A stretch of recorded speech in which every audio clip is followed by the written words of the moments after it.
Good evening friends, শুভ সন্ধ্যা সবাইকে। তো এখন বাজে সন্ধ্যে 7টা। তো আমি চলে গেছিলাম একটু বাজারে। প্রতিদিনই প্রায় যাওয়া হয়, কিছু না কিছু কেনাকাটা বাকি থেকেই যায়। বাড়িতে আসার পর মনে পড়ে এটা হলো না, ওটা হলো না। তো আজকে চলে গেছিলাম আমাদের কেনাকাটা করার জন্য না, আজকে গেছিলাম আমার শাশুড়ি মা আর আমার মায়ের জন্য কিছু কেনাকাটা করতে। আর মেয়ের বাবার জন্য এখনও কিছুই কেনা হয়নি, কারণ সাইজ প্রবলেম হলে আবার এক্সচেঞ্জ করতে হবে, তার জন্য ও আসলে পরে ওর তা কেনাকাটা হবে, ওরটা এখনও বাকি আছে। আর দেখো বন্ধুরা, পুজোর মাত্র হাতে গোনা কয়েকটা দিন বাকি আছে, আর রাস্তাঘাট দোকান বাজার একদম ফাঁকা। সব বসে আছে, ডাকছে, কী লাগবে দিদি, কী লাগবে দিদি।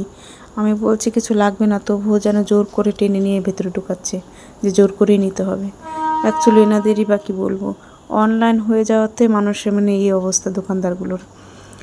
পুজোতে এত এই রাস্তায় চলা যায় না, হাঁটা যায় না। আর দেখো কেমন ফাঁকা সন্ধেবেলায়।